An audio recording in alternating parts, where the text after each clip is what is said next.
Hello students.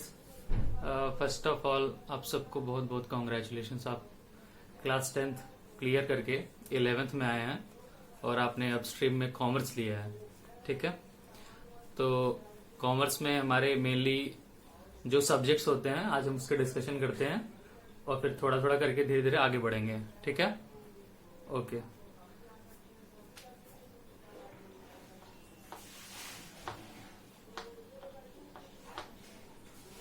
तो commerce में अगर हम बात करें तो अलग अलग बोर्ड्स में अलग अलग हमारे पेपर्स हैं। तो अगर हम सीबीएसई की बात करें तो सीबीएसई में हमारा जो मेनली 3 पेपर इसका बनता है या 3 सब्जेक्ट कह लें हम बनता है, वो उसमें से पहला बनता है अकाउंटेंसी,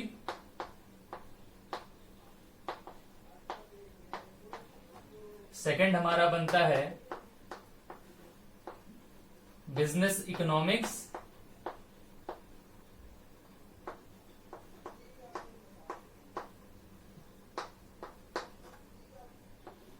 और थर्ड हमारा बनता है बिजनेस स्टडीज।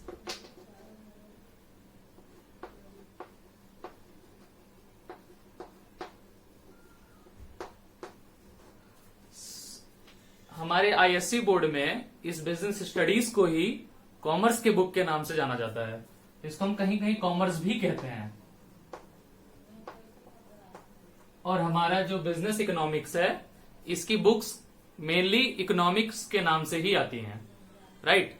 तो आज हम अपने इस सारे सब्जेक्ट्स में से अकाउंटेंसी के बारे में बात करेंगे और उसके कुछ इंट्रोडक्शन पार्ट्स को हम देखेंगे, राइट, ओके। जो भी बिजनेस में हमारे day to day daily routine के ट्रांजैक्शंस होते हैं, वो सेलिंग हो सकता है, परचेजिंग हो सकता है, कोई कैश ट्रांजैक्शन हो सकता है, या बहुत तरीके के ट्रांजैक्शंस होते हैं, वो आगे चल के आपको पढ़ने को मिलेगा। उन सभी ट्रांजैक्शंस को नेमली टाइमली रिकॉर्डिंग हम वेरियस बुक्स में करते हैं और उस बुक्स के मेंटेनेंस को हम बुक कीपिंग कहते हैं। आपने बुक कीपिंग और अकाउंटेंसी दोनों टर्म्स को साथ में सुना होगा।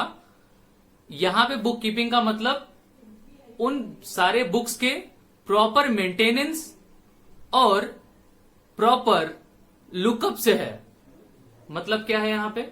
मतलब ये है कि जो भी हमारे ट्रांजैक्शंस होंगे फिर उसको इस तरीके से रिकॉर्ड करना है और रिकॉर्ड करके क्लासिफाई करना है और समराइज करना है। समराइज करने से ये होगा कि इन फ्यूचर अगर आपको आज किए गए ट्रांजैक्शन के बारे में देखना है, पता करना है कि उस दिन को क्या ट्रांजैक्शन हुआ था, तो आप उस ट्रांजैक्शन को बहुत इजीली फाइंड आउट कर पाएंगे अपने बुक्स और या रिकॉर्ड्स में से, अगर आप उसका रिकॉर्डिंग और मेंटेनेंस प्रॉपरली करेंगे। तो हमारे अकाउंटेंसी का डिफिनेशन हमें बताया जाता है। उसमें हमारी मेनली कुछ बातें होती हैं, जैसे पहला रिकॉर्डिंग, क्लासिफाइंग, समराइज। ये हमारे 3 मेन चीजें होती हैं। इन तीनों से और इन तीनों के प्रॉपर परफॉर्मेंस से हमें इंश्योर करते हैं कि हमारे books of account right time पे, जरूरत पड़ने पे हमें प्रॉपर इंफॉर्मेशन दे पाए। ठीक है, अब मेनली बात यह है कि बुक कीपिंग में हम करते क्या हैं। बुक कीपिंग में हम बुक्स बनाते हैं, राइट। हमारे जो अकाउंटेंसी है, अकाउंटेंसी में हमारे कुछ बुक्स बनाए जाते हैं। उस बुक्स में हम कुछ डेटा इनपुट करते हैं जो हमारे डेली रूटीन रिकॉर्ड से रिलेट करते हैं, और वो बाद में चल के डिफरेंट डिफरेंट टाइम पीरियड के लिए डिफरेंट डिफरेंट इंफॉर्मेशन का सोर्स बनते हैं। ठीक है, चलिए हम बताते हैं आपको कि मेनली कौन कौन से बुक्स होते हैं, राइट, ओके। तो हमारे जो बुक्स होते हैं उसमें से हमारा जो पहला है परचेज बुक,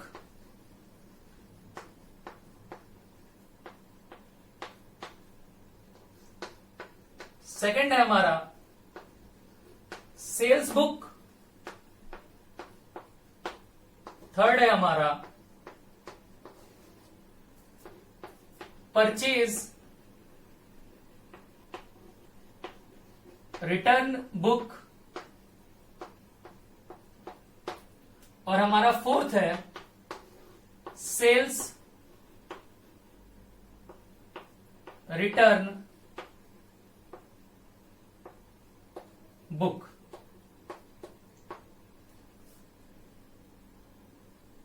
फिफ्थ पॉइंट है हमारा, फिफ्थ हमारा जो मेन बुक है वो है हमारा बिल्स रिसीवेबल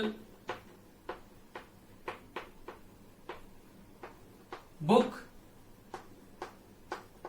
फिर हमारा नेक्स्ट सिक्स पॉइंट है हमारा बिल्स पेबल बुक।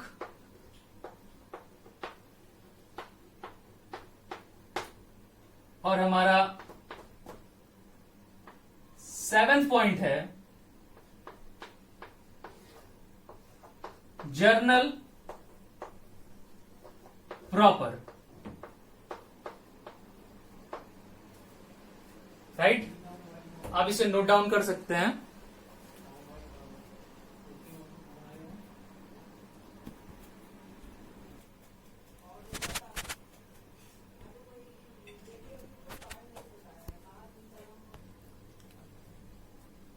अब हम इन बुक्स में क्या करते हैं, इन बुक्स में हम रिलेटेड ट्रांजैक्शंस रिकॉर्ड करते हैं, पर डेली रूटीन में अलग अलग ट्रांजैक्शंस को राइट टाइम उनके रिलेटेड बुक्स में रिकॉर्ड करना इजी टास्क नहीं है। तो इसके लिए हमें क्या करना होता है, हमारे पास एक ऑप्शन होता है। ऑप्शन क्या है? ऑप्शन ये है कि जो भी हमारे फर्स्ट ट्रांजैक्शन की रिकॉर्डिंग होगी उसको हम जर्नल एंट्री के नाम से करते हैं। ठीक है, जर्नल एंट्री। ठीक, अभी आपने जनरल वर्ड सुना होगा और ये जर्नल वर्ड है, आप इसमें थोड़ा डिफरेंशिएट करना सीख जाइएगा, धीरे धीरे आपको पता चल जाएगा। तो ये हमारा जर्नल एंट्री है, जर्नल एंट्री। ये जोर वर्ड से बना है, जोर एक इटालियन वर्ड है, जोर से जनरल वर्ड बना है। ठीक है, अब जर्नल में क्या करते हैं, जर्नल में हम एग्जैक्ट टाइम पे, राइट ऑन द ट्रांजैक्शन के टाइम पे अपने बुक्स ऑफ अकाउंट्स में रिकॉर्डिंग करते हैं ट्रांजैक्शंस की। Right, okay. अब ये तो रही बहुत कॉमन सी बातें हैं। मेन बात यह है कि हम रिकॉर्डिंग करते कैसे हैं। तो रिकॉर्डिंग करने के लिए क्या करना होता है, हम उसे अब देखते हैं। हमारे बुक्स ऑफ अकाउंट्स में या अकाउंटेंसी में जो रिकॉर्डिंग होती है वो रिकॉर्डिंग का एक प्रॉपर मेथड होता है। वो मेथड क्या है वो मैं आपको बताता हूं। वो मेथड या उस सिस्टम का नाम है double entry system. Double entry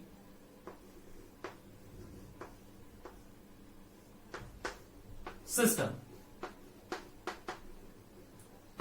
अब ये डबल एंट्री सिस्टम क्या है, डबल एंट्री सिस्टम क्या है उसे हम अब आपको बताते हैं। ठीक है, डबल एंट्री सिस्टम में हम क्या करते हैं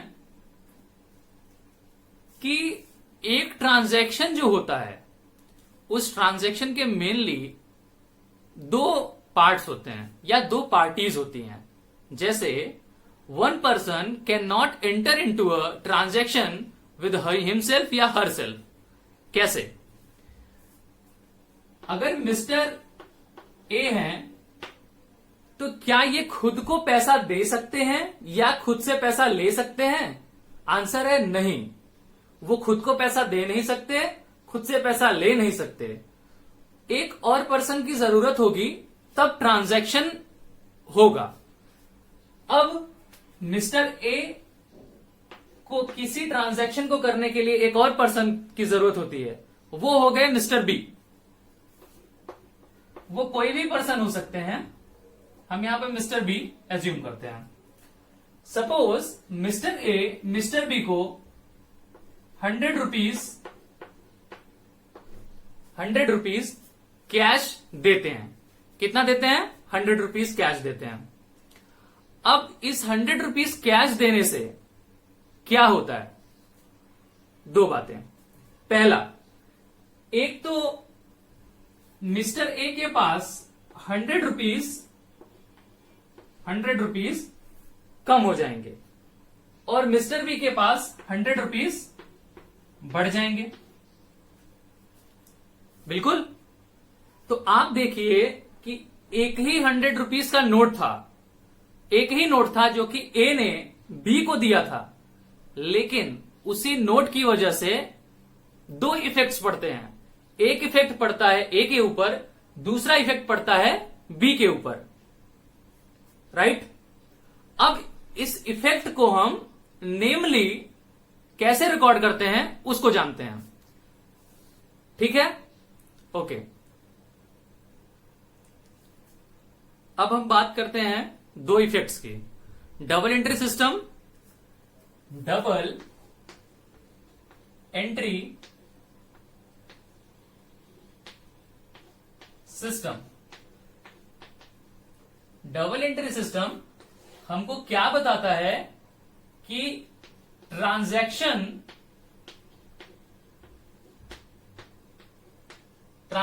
तो एक होगा, एक ट्रांजैक्शन होगा, बट उसके इफेक्ट्स दो होंगे। उसके इफेक्ट्स दो होंगे।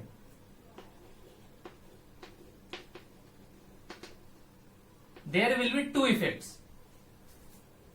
दोनों इफेक्ट्स को अकाउंटेंसी की लैंग्वेज में कहते हैं डेबिट और क्रेडिट। तो one will be debit, another will be credit. ये वो दो टर्म हैं जो आपको थ्रू आउट आपके अकाउंटेंसी में सुनने को, पढ़ने को मिलेंगे। आपको ट्रबल भी कर सकते हैं, लेकिन आप इसको जान जाएंगे, इसको समझ के पढ़ेंगे तो आपको प्रॉब्लम नहीं होगी। तो मेनली डेबिट और क्रेडिट, एक ट्रांजैक्शन के दो इफेक्ट। अब एक क्वेश्चन आता है कि अगर डबल एंट्री सिस्टम है तो सिंगल एंट्री सिस्टम क्यों नहीं? एग्जैक्टली, बात सही है। तो पहले सिंगल एंट्री सिस्टम भी हुआ करता था। सिंगल एंट्री सिस्टम के कुछ लूप होल्स थे, यानी कि उसकी कुछ कमियां थी। कमियां क्या थी? जैसे सपोज ए बी को 100 रुपीज देता है और ये अपने यहां 150 रिकॉर्ड कर लेता है कि हमने बी को 150 रुपीज दिया। बी अपने यहां कोई रिकॉर्डिंग ही नहीं करता है। जब ड्यू डेट का टाइम आएगा पेमेंट का, तो ए बी से वो 150 रुपीज की मांग कर सकता है।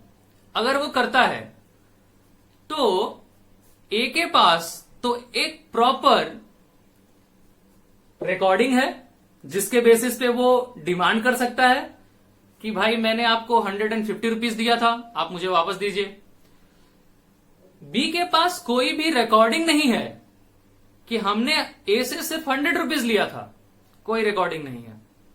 तो रिकॉर्डिंग नहीं होने की कंडीशन में अगर वो दोनों इस लड़ाई को कोर्ट तक ले जाते हैं कि बी कहता है सिर्फ मैंने 100 रुपीज लिया था, ए कहता है कि मैंने 150 रुपीज दिया था, तो जुडिशरी यानी कि कोर्ट दोनों पार्टी से प्रूफ मांगती है कि आपके पास क्या प्रूफ है, आप बताइए।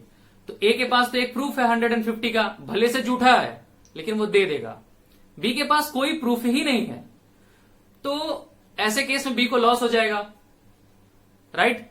या अगर इसी को केस को हम थोड़ा रिवर्स करते हैं, सपोज ए ने बी को 100 दिया लेकिन बी ने अपने यहां सिर्फ 50 रुपीज रिकॉर्ड किया और ए ने कुछ रिकॉर्ड नहीं किया। तो जब ड्यू डेट आता है पेमेंट का और ए अपने 100 रुपीज को मांगता है तो बी उसको कहता है आपने सिर्फ 50 रुपीज दिया था, तो भी ए के साथ नुकसान होने के चांसेस हैं। तो इस तरीके के बहुत सारे लूप होल्स है सिंगल एंट्री सिस्टम में, तो इसको एबॉलिश कर दिया गया।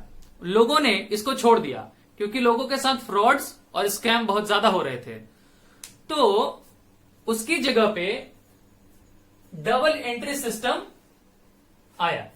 तो डबल एंट्री सिस्टम ने क्या कहा कि एक ट्रांजैक्शन के दोनों जो पार्टीज होंगे वो दोनों पार्टी अपने अपने बुक्स ऑफ अकाउंट में या अपने अपने रिकॉर्डिंग्स में इस चीज को नोट डाउन करेंगे, उसी डेट को उसी टाइम पे जो ट्रांजैक्शन होगा वो दोनों पार्टीज अपने अपने यहां रिकॉर्ड करेंगे। ठीक है। डबल एंट्री सिस्टम आया कब? डबल एंट्री सिस्टम कब आया, अब हम उसके बारे में बात करते हैं। डबल एंट्री सिस्टम हमारा इन द ईयर ऑफ 1494 में आया। 1494 ये टाइम था जब डबल एंट्री सिस्टम लॉन्च हुआ। ये लॉन्च हुआ था वेनिस सिटी, इटली में। इटली का एक शहर है वेनिस, वहां के एक इकोनॉमिस्ट थे, एक पर्सन थे,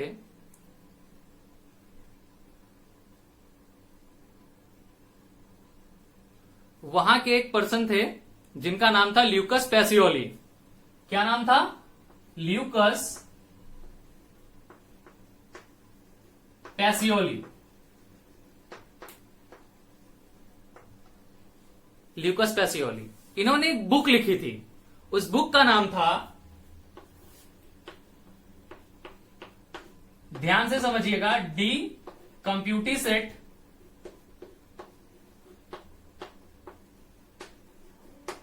स्क्रिप्चरिस। डी कंप्यूटिसेट स्क्रिप्चरिस। इस बुक में इन्होंने डबल एंट्री सिस्टम को फर्स्ट टाइम इंट्रोड्यूस किया था।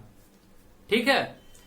बाद में ये धीरे धीरे जब हमारे वर्ल्ड सिस्टम में ग्लोबलाइजेशन धीरे धीरे बढ़ा और इंटरनेशनल मार्केट बहुत तेजी से फैला, अलग अलग देश के लोग अलग अलग देशों में जाके बिजनेस करना शुरू कर दिए, तो ये धीरे धीरे लोगों के यहां कल्चर में आ गया। और सिंगल एंट्री सिस्टम जिससे थोड़ा बहुत सभी परेशान थे, उनको डबल एंट्री सिस्टम ज्यादा अच्छा लगा और उन्होंने इसको अडॉप्ट किया। Since then double entry system कुछ चेंजेस के साथ, टाइमली जो रिक्वायरमेंट रही है चेंजेस होने की, ऐसा नहीं कि डबल एंट्री सिस्टम ही सब कुछ एकदम सही था, ऐसा भी नहीं है। कुछ उसमें कमियां थी, वो कमियां बाय टाइम दूर किया गया और वो अभी भी फैशन या कल्चर में है। रिकॉर्डिंग के लिए वही सिस्टम यूज किया जा रहा है। ठीक है। तो सिंगल एंट्री सिस्टम की कमी को दूर किया किसने? डबल एंट्री सिस्टम ने। राइट। डबल एंट्री सिस्टम क्या कहता है? डबल एंट्री सिस्टम कहता है कि एक ट्रांजैक्शन होगा जिसको कि दोनों पार्टी जो ट्रांजैक्शन में होगी, ट्रांजैक्शन को कहते हैं लेन देन।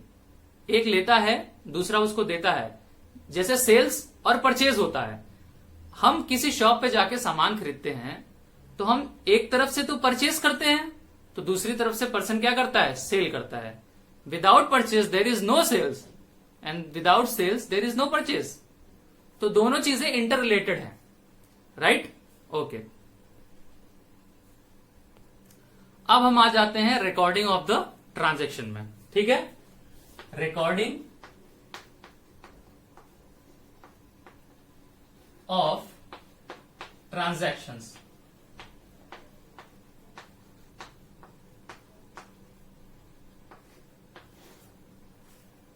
तो ट्रांजैक्शंस को रिकॉर्ड करने के लिए कुछ बेसिक एलिमेंट्री चीजें हैं। वो क्या है? हमारे बुक्स ऑफ अकाउंट में जो भी ट्रांजैक्शंस होते हैं, वो ट्रांजैक्शंस मेनली 3 अकाउंट से रिलेट करते हैं। कितने अकाउंट से? 3 अकाउंट से। पहले हम बाय नेम तीनों अकाउंट्स का नाम जान लेते हैं। ओके। पहला है हमारा पर्सनल अकाउंट।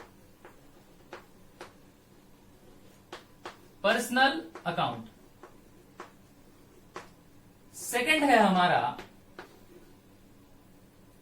Real account.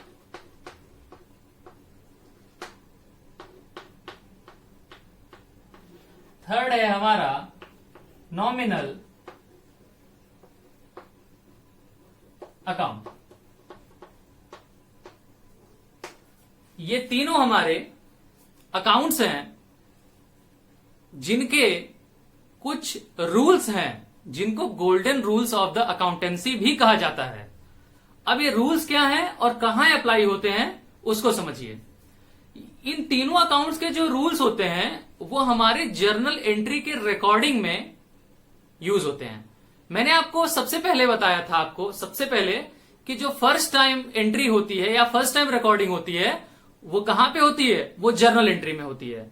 जैसे ही ट्रांजैक्शंस होते हैं, जैसे एक शॉपकीपर ने कोई सामान बेचा या वो होलसेलर से खरीद के लाया या उसने क्रेडिट में बेचा या उसने सेल क्रेडिट पे किया, ठीक है, या उसने क्रेडिट पे खरीदा। क्रेडिट का मतलब उधार, कैश का मतलब जो पैसा देके या पैसा लेके किया जाए। ओके, तो ये तीनों अकाउंट्स के जो रूल्स होते हैं उसी रूल्स से जर्नल एंट्री किए जाते हैं। ठीक है, अब हम एक एक करके तीनों अकाउंट के रूल जानते हैं। ओके, सबसे पहले बात करते हैं हम पर्सनल अकाउंट की। तो पर्सनल अकाउंट का हमारा रूल होता है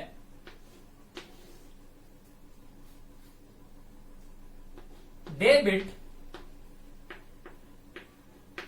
the receiver and credit the giver. Debit the receiver and credit the giver. Personal account always एक पर्सन के लिए यूज होता है। ठीक है, अब ये रूल क्या कहता है? रूल कहता है कि सपोज दो पर्सन हैं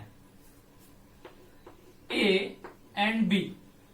ओके, ए बी को 1000 रुपीज देता है, 1000 रुपीज ए बी को देता है। तो डबल एंट्री सिस्टम के अकॉर्डिंग अगर ये ट्रांजैक्शन रिकॉर्ड करेंगे तो ए भी अपने यहां रिकॉर्ड करेगा और बी भी अपने यहां रिकॉर्ड करेगा, राइट। तो जब ए और बी दोनों रिकॉर्ड करेंगे तो दोनों अपने अपने तरीके से रिकॉर्ड करेंगे। कैसे? ए ये रिकॉर्ड करेगा कि उसने बी को पैसे दिए, ओके, और बी ये रिकॉर्ड करेगा कि उसने ए से पैसे लिए।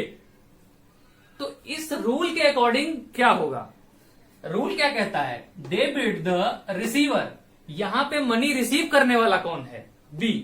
तो बी डेबिट होगा ए के लिए और क्रेडिट द गिवर। बी को पैसे दे कौन रहा था? ए। तो ए क्रेडिट होगा बी के लिए। समझ में आई बात? डेबिट द रिसीवर और क्रेडिट द गिवर। जो रिसीव करेगा वो डेबिट, वो क्रेडिट। ठीक बात है? चलिए हम अब दूसरे अकाउंट की तरफ चलते हैं। ओके, तो जो हमारा दूसरा अकाउंट होगा वो हमारा क्या है? Real account. ठीक है,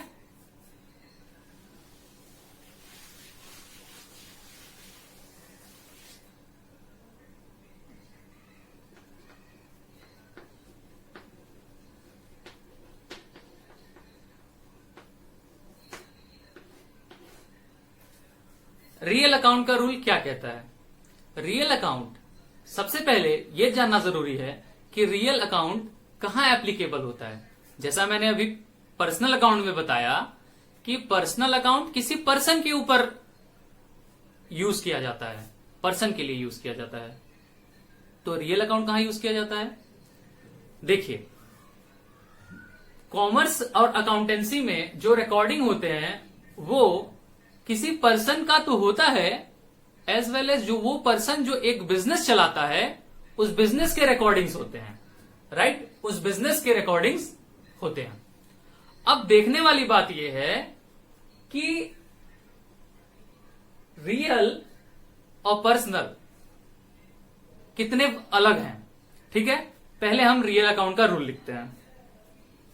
रियल अकाउंट का रूल कहता है डेबिट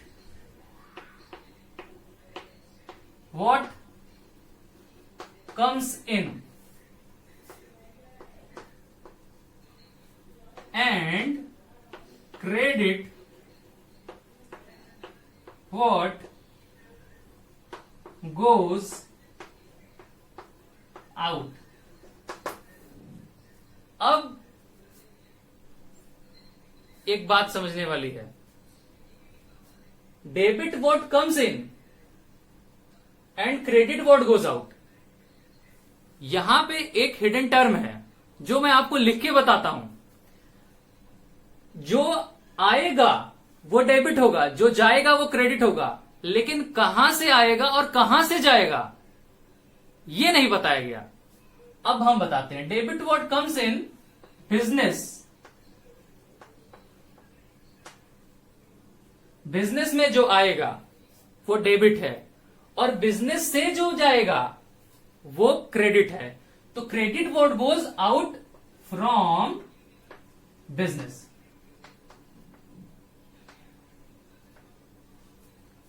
समझ में आई बात? जैसे पर्सनल अकाउंट पर्सन पे लगता था, वैसे ही रियल अकाउंट उस पर्सन, जो वो पर्सन बिजनेस चला रहा है, उस बिजनेस के ऊपर लगता है। उसके बिजनेस में जो चीजें आएंगी वो डेबिट होंगी, उसके बिजनेस से जो भी चीजें जाएंगी वो क्रेडिट होंगी। ठीक बात है? अब हम बात करते हैं नॉमिनल अकाउंट की। नॉमिनल अकाउंट क्या है? जैसे रियल अकाउंट और हमारा पर्सनल अकाउंट, रियल जहां पे कि बिजनेस के लिए यूज होता था और पर्सनल एक पर्सन के लिए यूज होता था, वहीं नॉमिनल इन दोनों से थोड़ा अलग है।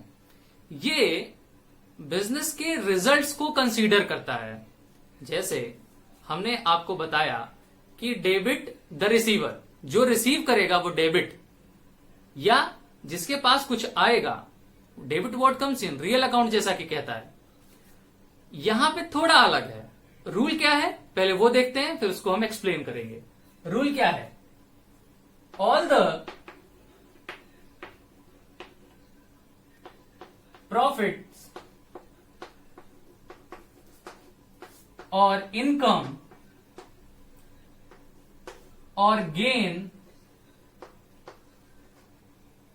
are credit and all the losses, expenses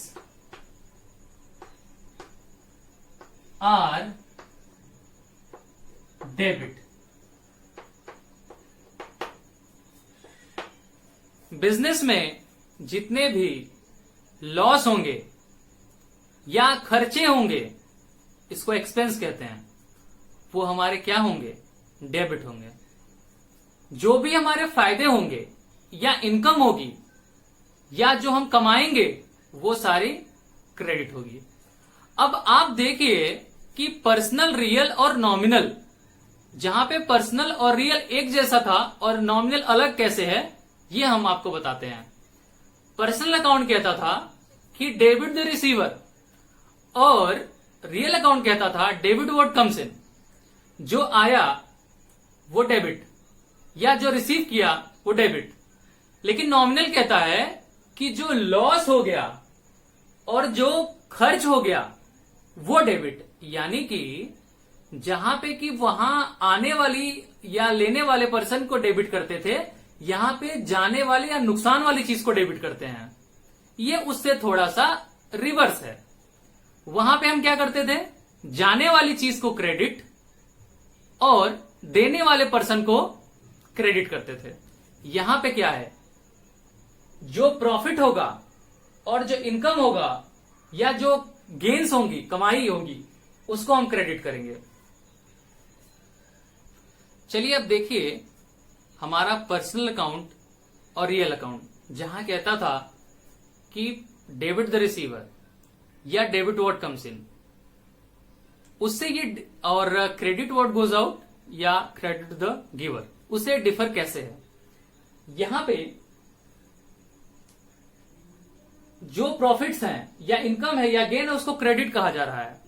real account के अकॉर्डिंग जो चीजें आती थी उसको हम डेबिट करते थे।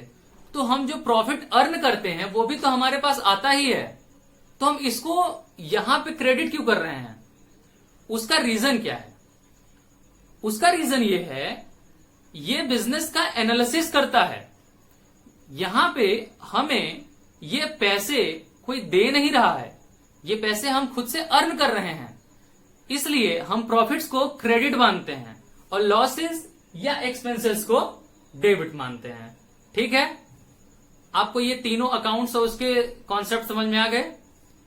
अब हमारे नेक्स्ट टर्म में हम जर्नल एंट्री बताएंगे आपको, और कैसे इन तीनों अकाउंट्स के रूल्स को ध्यान में रखते हुए हम जर्नल एंट्री रिकॉर्ड करेंगे, उसके बारे में हम आगे पढ़ेंगे। ठीक है, बहुत बहुत थैंक यू। अच्छा लगा तो वीडियो लाइक करें, शेयर करें, चैनल को सब्सक्राइब जरूर करें और कमेंट सेक्शन में बताएं कि आपकी क्या प्रॉब्लम रही, क्या बातें आपको नहीं समझ में आई। Okay, thank you so much.